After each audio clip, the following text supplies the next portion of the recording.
Assalomu alaykum. Bizni kuzatib boruvchi obunachilarimiz yana bir navbatdagi mebelimiz ustolovka jarayonini tugatdik.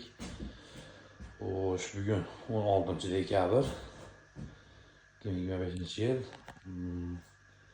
Bu mebelni Andijon tumani Saddatagi sizlarga ustolovka qildik.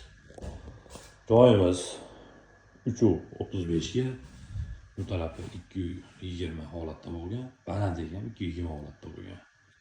Bu yoqda eshiklar bor uchun bu yoqda avval holatda ketilgan.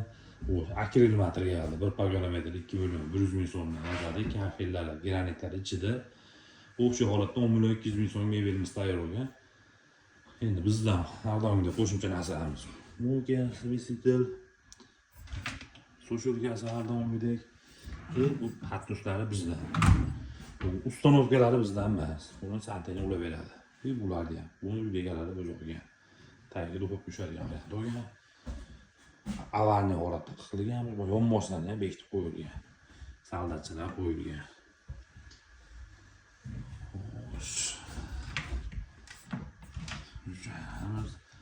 Mo'lkadan tashqari hammasida polkalari bor.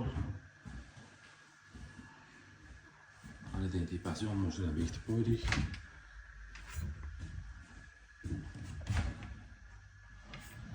Bu yoqqa mikrofonlar qo'yishadigan bo'lgan, bu yoqqa simni chiqarib qo'ydim, keyin tashqi razvedka qo'yib qo'ysa bo'ldi. Xo'sh, temirlari, alyuminlari bo'lgan, nikellari, bu o'rtasiga ham alyuminni qo'yib qo'yganmiz. Kimga shunday xizmatlar kerak bo'lsa, ekranlarda ko'ringan raqamga aloqa qilib, chiroyli qilgan ustolovka qilib beramiz.